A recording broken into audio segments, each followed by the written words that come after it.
Hey, this is Paul Booth, and you're listening to the Vulgar Display of Podcast. How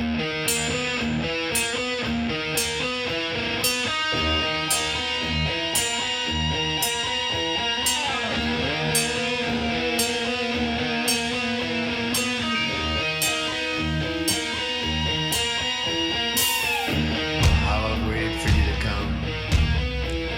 I've been here all along. Now that you've arrived, please stay a while. And I promise I won't keep you long. I'll keep you forever.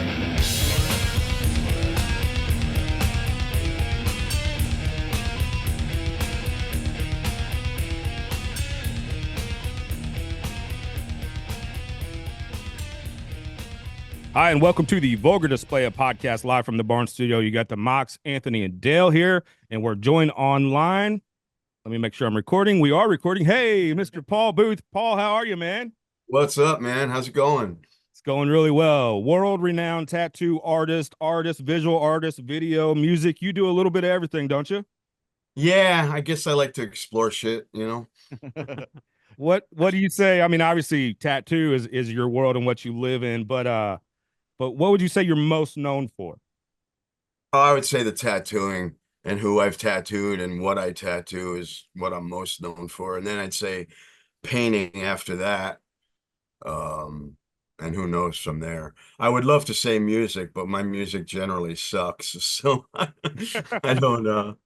Well, it doesn't that suck. It's just it's not really music, it's more meditation stuff. But yeah, I do a bunch of different stuff. But I'd say tattooing is the main, the main drill. And you have a new book out, right? Mortal Skin, out on your website and probably everywhere else. Tell us about Mortal Skin. Well, Mortal Skin is based on a couple things. One is the picture of Dorian Gray, an old story that you may or may not have heard of. It's from like the early 1900s, and it plays on that idea of selling your soul over reasons of vanity, the mortal sin of vanity. I've always had a really weird understanding or lack of understanding for vanity, so I decided to explore it in a book rather than a painting or something like that. Just a different approach for me. So I think things like the narcissism that has grown in society through social media as a real the cause, and I see a lot of it in the female population, the things like fit checks, I think they call them, and Right. how's my ass look, and I don't know. It's just vanity's a strange thing to me, and I wanted to explore it, and that's really what the book is about, that and perhaps a sweet taste of revenge thrown in there for fun. And it's about a tattoo artist, a girl that is vain and looking for fame and glory as an artist, and kind of a major ego problem, like many of the new tattoo artists that I see in the world. I hate to be a grumpy old man, but it's a different age now. So I I have a hard time with egomania, I don't like people that are egomaniacs. They really turn me off. So it's kind of written in that vein. For sure. You've dedicated your life to your art, would you say? Yeah, I would say, actually, I don't know if I chose to or not, it kind of just took me and ran with it. I never really had a choice, so nothing else I can do, right? Was it? Go ahead. I was just gonna. Did it start young? Like, were you always just doodling or like drawing in school? Like, how did it? Yeah, When did you where it realize? really, yeah, it started in grade school. I went to Catholic school, Mhm. and they fucked Okay. me up real good. Yeah, right. Okay. And I was taught by nuns, except my art teacher was the only teacher I had that was not a nun and not abusive. Mhm. And she was really encouraging for me to draw more art. So that was where any accolades I got as a child was through my art teacher. Very cool. Everyone else hit me with a ruler, Yeah, so right. so it forced me into, by sixth grade, I won some silly nationwide poster contests for traffic safety for kids, you know, and so I had little things of encouragement like that along the way. And then I got into public school, and of course by high school, and I was painting denim jackets and um, murals on cars and bikes, airbrushing, taught myself how to airbrush, and painting and signs and all kinds of shit like that. Basically, all my drug money came from art, you know. We And you've obviously been able to tattoo some very notable people. Reason we ask you to be on this podcast, obviously we're a metal podcast, but you're in the metal culture. You know, I think my first exposure to you was it Tattoo the Earth 99 or 2000 maybe? 2000, yeah. So we live in the St. Louis area, and me and Anthony here and some other friends, we actually drove out. It didn't come to St. Louis, but it came to Lawrence, Kansas, which is, 5-hour drive or something for us. But we actually got to meet you there, and that was a really cool festival. But there's actually been a book published about it recently. Did you get a chance to check out the book at all? I was probably the guy who was getting shit talked in the book, to be honest with you. I didn't read it. I don't know. But me and my co-producers, um, him being one of them, had a lot of internal conflict. And it was very difficult to keep that tour alive and on the road, you know, a lot of problems behind the scenes. It was great in theory, and it was great what it set out to do. I believed in it for sure. But man, it was hell behind the scenes. Yeah, and the book definitely goes into some of that, and that's what I was gonna say is the tattoo culture and combining that with the metal and punk rock culture just made sense. So like you said, in Sure. theory, it was a beautiful pairing, but I think there was some management issues and stuff, and I don't want to get into all that, but yeah, the problem more laid more in the music industry aspect behind the scenes of it. The metal made sense, punk made sense, tattooing made sense. All of the mission statement of the whole thing made sense. But you know, when you get things like Clear Channel involved and big corporations, and to be able to pull those things off in the first place, now you start dealing with bullshit you didn't expect you'd have to, you know. I was just a tattoo guy making sure the tattoo side of the festival was running strong. You know, I'm also the guy who got Slayer and Slipknot involved, you know, because they were friends of mine. So, um, involved in helping putting the tour together in the first place. But yeah, it got ugly, but uh, it was a vision for sure. You know, I give my partner on it credit for having the vision of it, because it was solid. It just, we couldn't get along. It was really it, you know.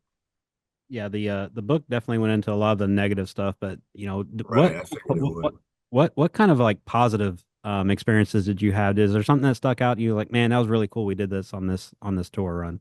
Actually, for me, it was a little thing we called art fusion experiment in tattooing. And what it is collaborative art based, where we all draw on the same picture together as a band.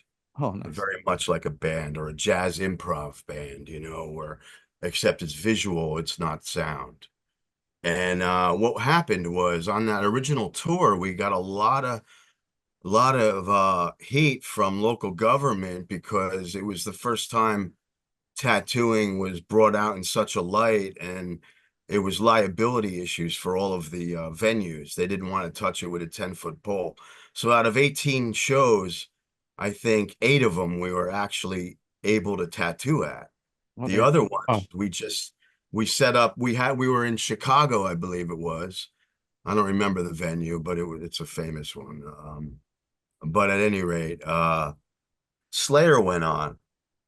We're playing, and we were in the back of the room, and we had tables, and we set them up against the wall. We went and got some art supplies, and we figured we got fans here too, you know, and we were meeting them, so we knew we were there. They were there, and we decided we still got to give them a show. We're not allowed to tattoo, but we could at least do something, you know.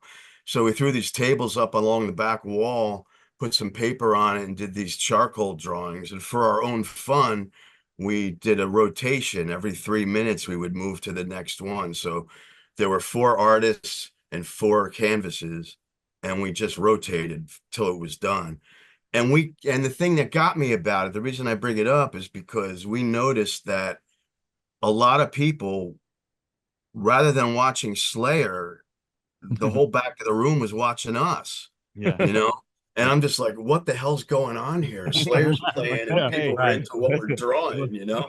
Because we were like drawing to the music, I guess, you know? And Oh yeah. and Yeah. people loved it, you know? We're drawing all these creepy monsters and skulls and all this shit, and Oh, people were digging it. And it made me think, like, hey, you know, there might be something to this. Mhm. So we ended up building this into this visual presentation that's very much like a band. You know, in Cool. the end, you have a piece of art, like a painting these days, a full painting, where you have this piece of art that only exists when that small group of artists is together, working together. It's Mhm. like a fusion of styles, you know. Anyway, that was the greatest thing that came out of that. I know, you know, musically, you know, I had a lot of people inspire me personally as a musician, but um on that tour, you know, it gave me time to like sit down and talk to them more one-on-one time with musicians that I admire, you know. I'm sure you And also laid down some good pieces on some like fans that just showed up and like probably walked over and was like, "Holy shit, I can get a tattoo!" And then they get yeah, a Paul Booth Mhm. tattoo, and they have that forever. Like I'm sure that moment was that last obviously with me forever as well. Yeah. Like, yeah, yeah. I mean, It you're was trusting difficult. this person. Yeah, hey, tattoo me Right. for 3 hours, sir. Here's a, here's a Right, right, right. You know, under normal conditions, like at a convention or such, uh, it works out great. But on this tour, we worked in tents in the summertime. Oh. And we had portable air conditioners and shit, but it was fucking rough, man. Yeah. You Yeah. know, it was like 110 degrees in these tents trying to tattoo, dripping sweat. Mhm. It was not the best environment. We did the best we could. We certainly represented, but man, it was Hot. hot. Yeah. Yeah. Well, correct me if I'm wrong, but I think you did the chess piece on Ryan on Mudvayne on that tour, right? Wasn't that a Yes. collaborative kind of thing? And wasn't it Yep. also like a freehand? Like you didn't Yep. go in with any kind of design other than just a rough, idea, I guess. We drew a circle in the middle of his chest, about 3 inches around, Mhm. and a big plus sign across his ribs in the center of his sternum. And we just sat down and started doodling on him. And we switched sides, you know, every Wow. little bit. And I say doodling loosely, you know, I mean, we were being abstract. We didn't Sure. really know what we were doing. We were just making pleasant shapes, I guess you could say. And um and it turned into that. That was the first collaborative tattoo that we have on record, you know. I mean, there were other people doing it at the time behind the scenes, but that was the first time we had certainly considered it, you know. And your work is on the who's who of the metal world, right? Like the guys in Slipknot and Sepultura and Slayer and all those guys. Are there other pieces that you're really proud of? I'm sure you're proud of all your work, but are there other ones that stick out? Well, of course, Kerry King's hand, Phil and Selmo, both of them are close friends of mine. So um the work I've done on them has been pretty epic for me, you know, because for me, it's like, you know, you listen to these bands and you're inspired by them as an artist. I'm certainly inspired by music and my other forms of art, you know. Uh, I remember sitting in the tattoo shop my first year listening to Slayer while my boss was out, and thinking someday I want to tattoo these guys, like dreaming kid, you know. And now it's gone full circle and they're friends, you know. So it's been quite a trip for me as an artist, because for me it's all about collaborating. It's all about, okay, this guy's been inspiring me for so many years, and now here I am giving art back to them personally on a tattoo level. It's very much like an intimate experience, you know. And so you're getting real one-on-one with somebody who you are inspired by. It's a pretty rewarding experience, you know. And That's what it really comes down to for me, because I love all these bands. I'm an old metalhead from Hell way yeah. back, you know. Same. I will say you picked a good person to broadcast your work, and Ryan from Mudvayne, because he has his shirt off 300 days of the year. Yeah. Right. Yeah, I know, right? Every time I see him, he's got his Yeah. shirt off. Like, oh, there goes my I billboard. did that. Right. Yeah. See that? See what you're looking at? I did that. I haven't talked to Ryan in years. It'd be great to say hello sometime. But Hell yeah. I don't get out on tour like I used to, you know. Living on a bus is just not my thing anymore. I'm too old for that shit. We were discussing that earlier about when we go to shows, like we are so excited when we get in there and there's seats. I'm like, oh, thank yeah. goodness. Yeah. What's a typical day like for you these days? Man, it's pretty laid back these days. I closed my shop with COVID, and since then I built a private studio. You gotta like know the address to find me. It's residential shit, you know, and it's nice because it's peaceful. You know, I was living in the city in chaos, you know, and the shop was chaos. I had 5,000 square feet in Midtown, 3 floors, and it was just a monstrosity to upkeep, you know, and to keep the doors open. So once I got rid of that, it's like all this freedom came to me to focus on my art again. So now my typical day, I get up 10 or 11 in the morning, get ready. I tattooing by 1. I uh tattooing by 1, have some dinner by 7 or 8, and then I paint, write, or do whatever the hell's in my head until about 5 or 6 in the morning, and then repeat. Damn. And that's a typical day, and I'm usually high through most of it. A good life. Hell yes. Yeah, and We're gonna need that address. Yeah. yeah, and I spend, you know, except for my clients, I spend most of my time alone. Really, very introverted, I guess. You know, I'm okay on video, but I mean, you know, in real life, I'm kind of like the shadowy figure in the corner, you know. So you're taking, you know, like reservations and stuff like that for as tattoo work on the daily? Oh yeah.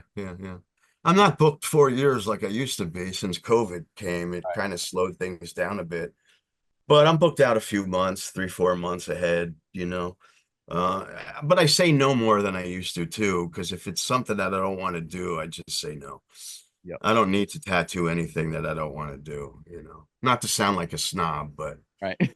I work mainly freehand, so it's like, hey, Paul, give me your version of a witch riding a broom, you know, and I'll give you my version of that, whatever that may be, which hopefully is a witch riding broom, but you never know.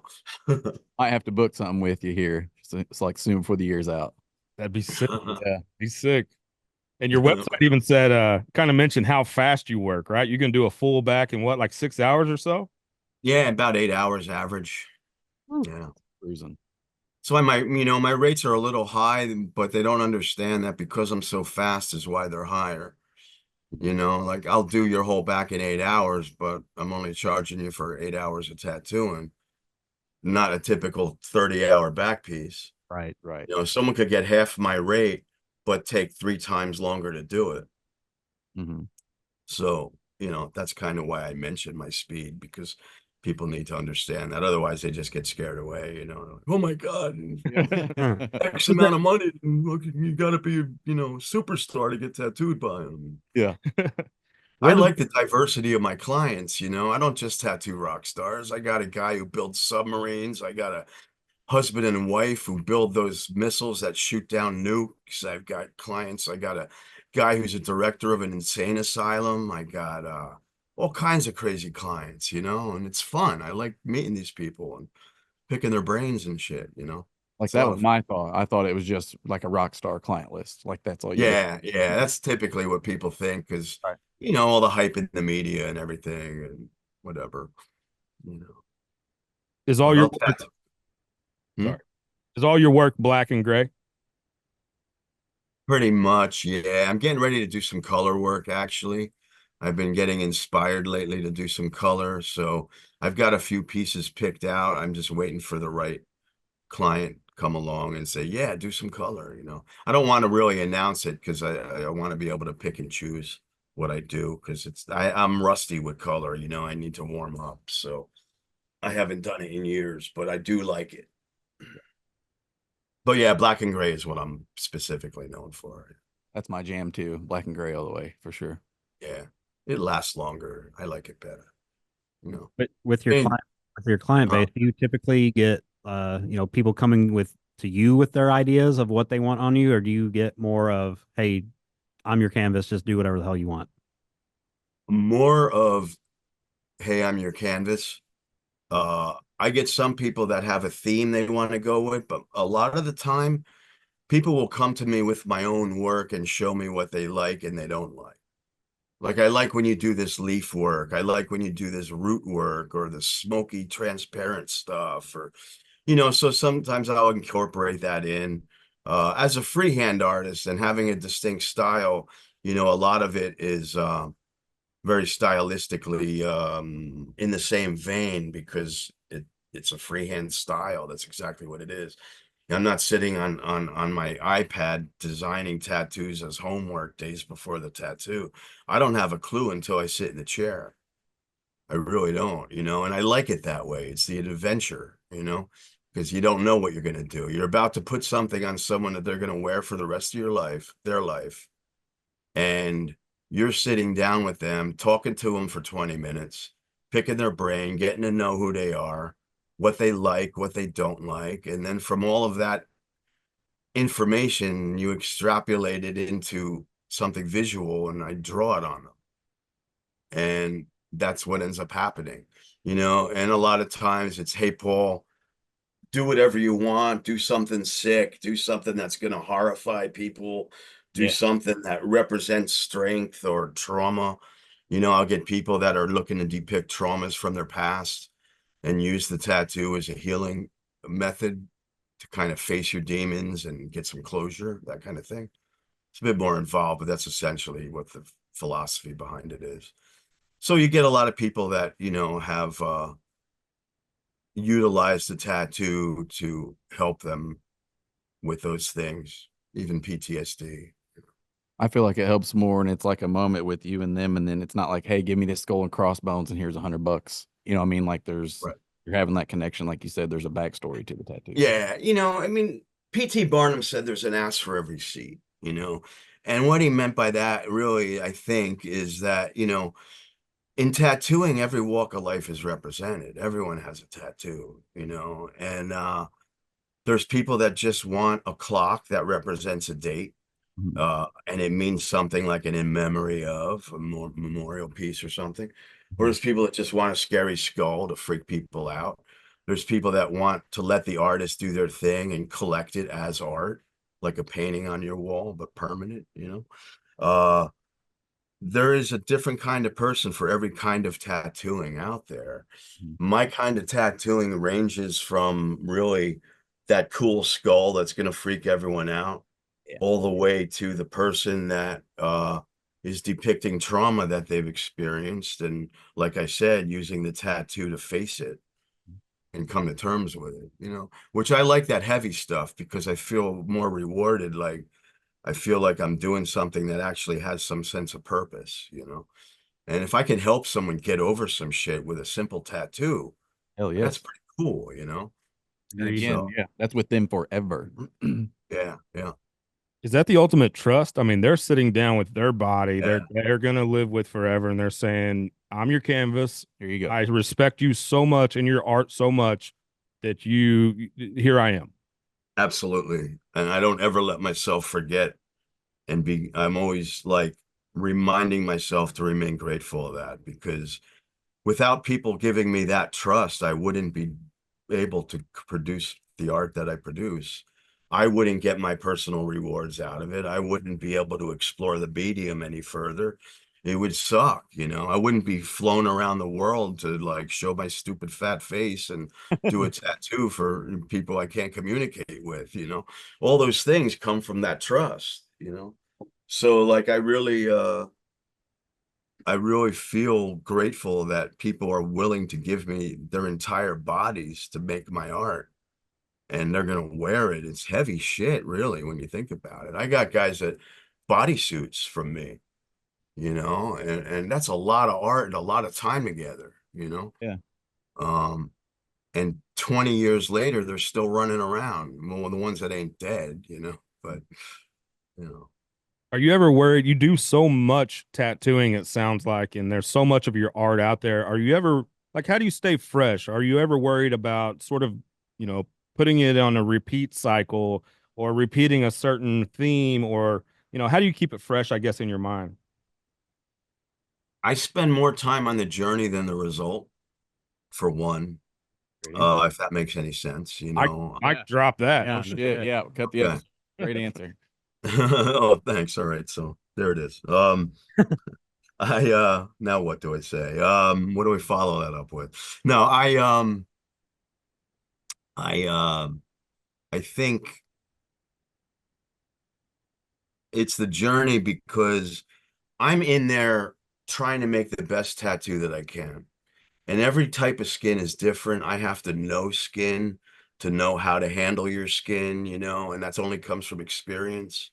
You don't get that ordering a kit off of Amazon, and I'm in 36 years, so I know skin pretty good. But you need those things, the technical side and the artistic side, to produce a tattoo that's going to look good in 20 years, acceptable in 20 years. And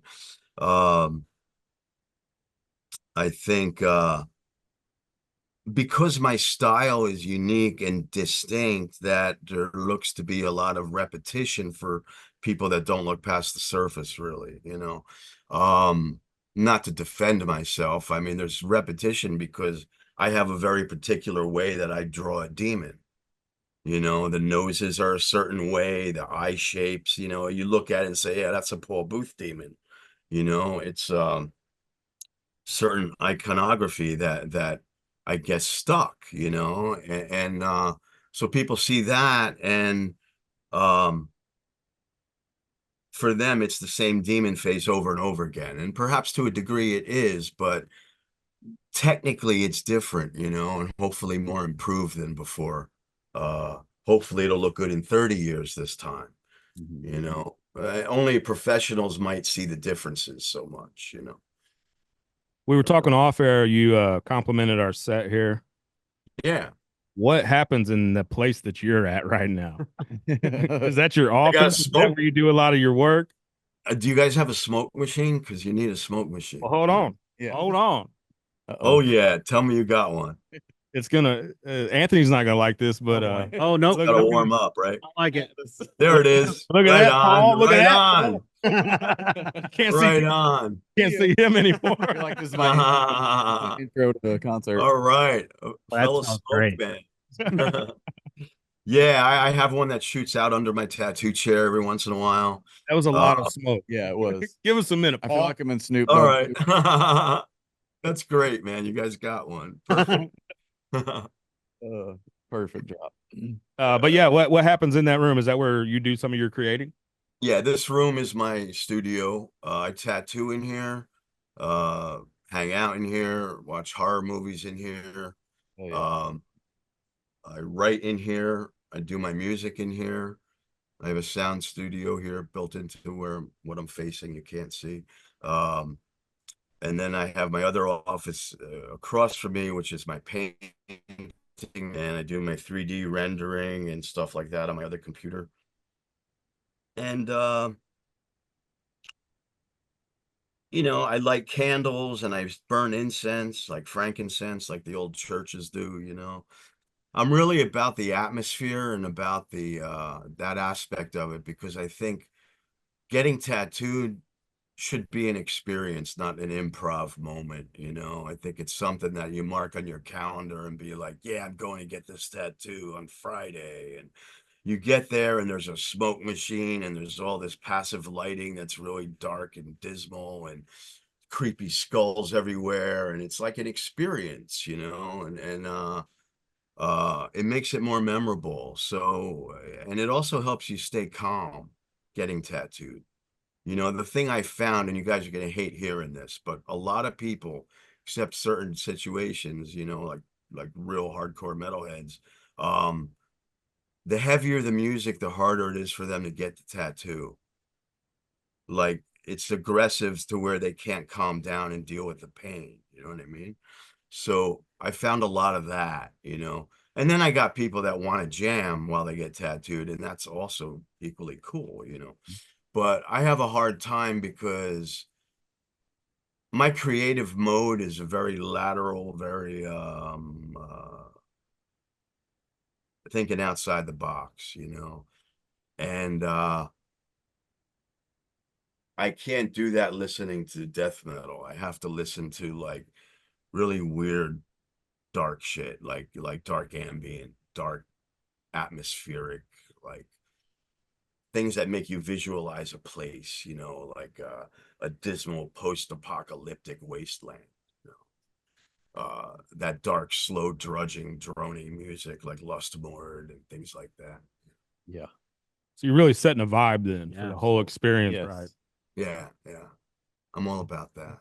Well, when I come, I do want that death metal shit. Yeah. I want all that. Oh, no problem. I'm not dissing it. Don't get me wrong. I mean, I love it, but it's like, it depends on the individual,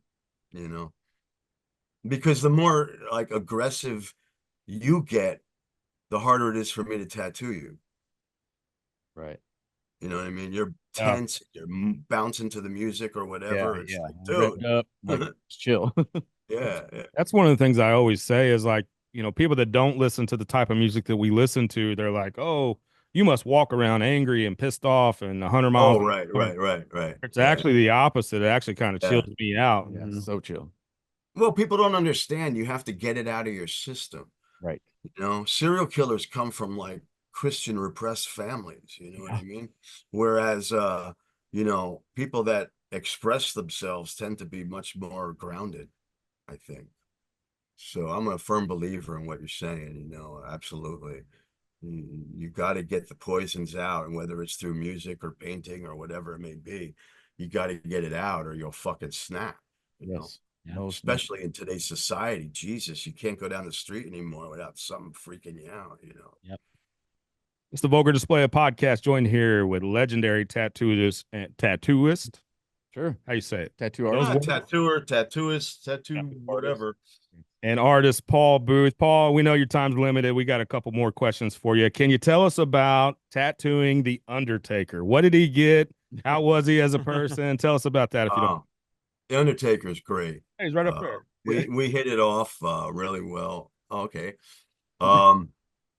He the first time I met him, I was at a convention in New Jersey, and he showed up at the hotel because he was fighting that night. I guess he knew who I was because he requested me, and I decided I would tattoo him up in the room so he could have some privacy. So I set up in the room, and dude, when he came in the room, he had to duck and turn sideways to get in the fucking hotel room. Jesus. Fuck. Holy shit, man. Yeah. He was big. And so he came in, he sat down, very calm. One of those dudes that really only speaks when he has something to say. Mhm. Like he's in character, but it's not character, it's like real, and real calm, collected, polite, nice guy for real. As a matter of fact, it was funny because I could tell you the head in a box story if you want. We're here. Please. Yeah. Okay, all right. So that night when I was tattooing him, some kids showed up, a couple of metalhead kids showed up at the convention with a gift for me.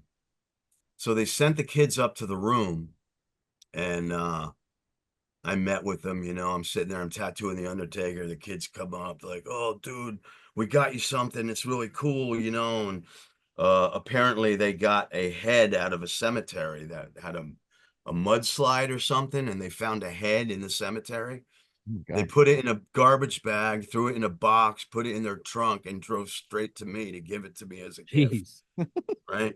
So I'm like, okay. And the Undertaker's sitting there like, what the fuck, and Takes a he didn't lot. want, yeah, he didn't want nothing to do with it, He's like, out with whatever, him. man, I'll wait here, So I went down with the kids to their car where it was, and he stayed out of it. which was probably the smarter thing to do. But me, I'm a lunatic, so I'm like, yeah, let me see it, you know. And Well, yeah, I go down to the pretty sure it's car and I pick up the box and I take the bag out of the box and I'm holding the bag and I could feel the head, and it was like the only thing I could describe what it was like, because it was smashed, Ugh. was that you ever take a hard-boiled egg and then crumble the outer shell, and it's kind of like hard and crumbly but mushy at the same time? Oh yeah. Yeah. That's what the head was like. A mushy fucking egg. And I put it back in the box. I sat it down. I said, guys, believe me, I am not one to say no to such a cool gift, but this thing is rotten. It was full of maggots. You could feel it moving. Gee. I thought he was gonna say Undertaker took it to the ring with him. Yeah, right. So I declined the gift. I said, thank you, but you should get rid of this right away. It's poisonous. Good call. Yeah. Good call. Like I said, it's like a kitten bringing Yeah. a bird home to That you. was like the only time I ever did not accept a gift of such a sort. But yeah, the Undertaker was like, okay, man, whatever, bro, you know. But I met him a few times after that, and we always hit it off. He was a nice guy. I'm definitely a fan. Yeah, we appreciate you looking at that head of ours. Yeah. The kids were like Beavis and Butthead too, dude. It was so funny. Yeah, that's close. It sounds Believe it. Yeah. Believe Like, it. dude, we got you a head. You know? It's like, I got wow. this just for you, dude. Yeah. Paul, we know you were on TLC Tattoo Wars. We got one more thing before we get you out of here. Do you care to rate a tattoo for us? Rate a tattoo? Yeah, or tell us what Sure. you think. Okay. You want to bring one over here to the camera? Oh, we can see. Yeah. One of yours? One of Dale's here. Like you have to bring it up here. Oh boy, I can't see really. Yes, probably not too many lights. Um, Like way up there. it's blurry. Have you ever seen The Town? I see a head. Can't make it out, man. Yeah, It's not enough blurry. light. You Alexa, sent me a photo though. on shop lights. See if that helps. That's a little better. I think, is that a woman's head? It's you ever seen the movie The Town with Ben Affleck and Jeremy Renner? Never mind, this went to shit. I'm sorry. It's amazing though, right? It gets the Paul Booth stamp of approval. Oh, well, I could see it, and it was just blurry. It was hard to make out. So I did see on your Instagram. I'm gonna do a shameless plug for my tattoo artist that did the 3 portraits. She follows you as well, Brittany Polite Tattoos. There you go. Brittany Okay, Polite cool. Tattoos. Yeah, if you want to give her a follow, she would probably be excited. Brittany Poley. Brittany Polite. Yep. Polite. Polite. It's all one word. Brittany Polite Tattoos. I'm on your Instagram, and she's following you. So yeah, she Cool. does great work. And earlier, just how you mentioned about it was more about the experience than the tattoo. She's been like that as well. She always says how excited she is and like thanks you when it's over. Like most people just want the money, get your time and leave, you know. Yeah. It reminded me a lot of how she is as a person, like you are, like you said, you thank them and like you appreciate them giving you your time. Yeah, cool. I'm glad to hear there's artists out there that Give a shit. share a sensible mentality towards it. You know, but unfortunately, as the popularity's grown in tattooing, it's diluted a lot. You know, Right. And when you have shows like Ink Master and shit like that, that the producers pit artists against each other and that sort of thing in competition rather than camaraderie, you end up flooding the industry with riffraff.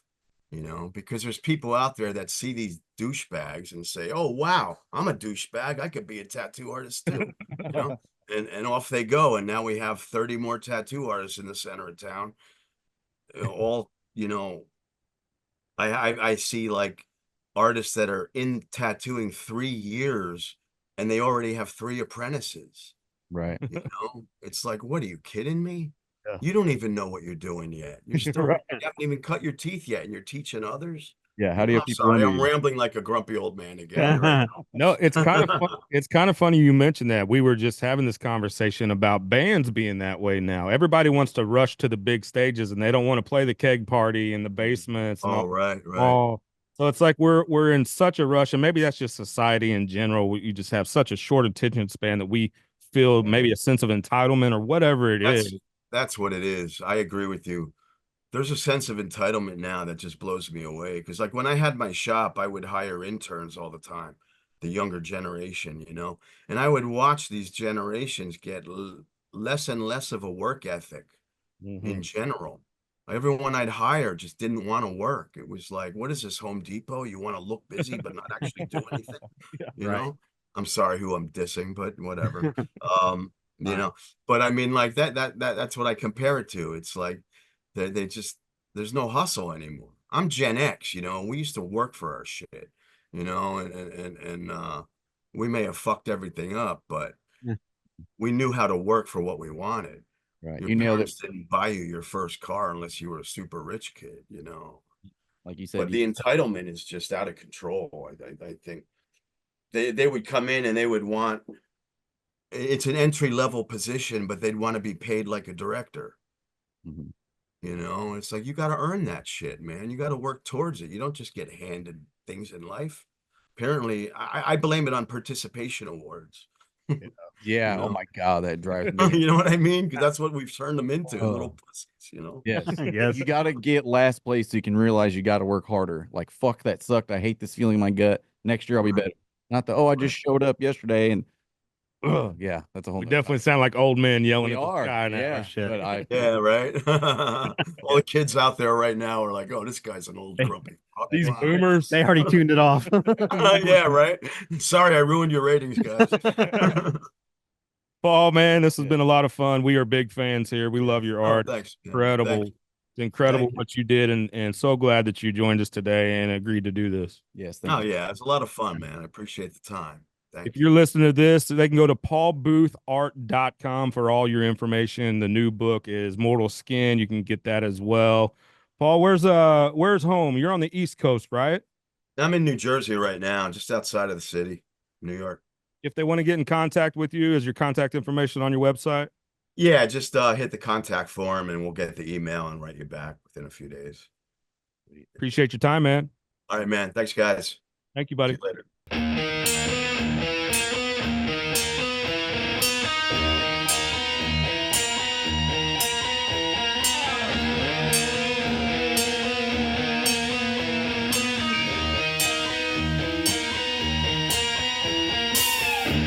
How I've waited for you to come. I've been here all along. Now that you've arrived, please stay a while, and I promise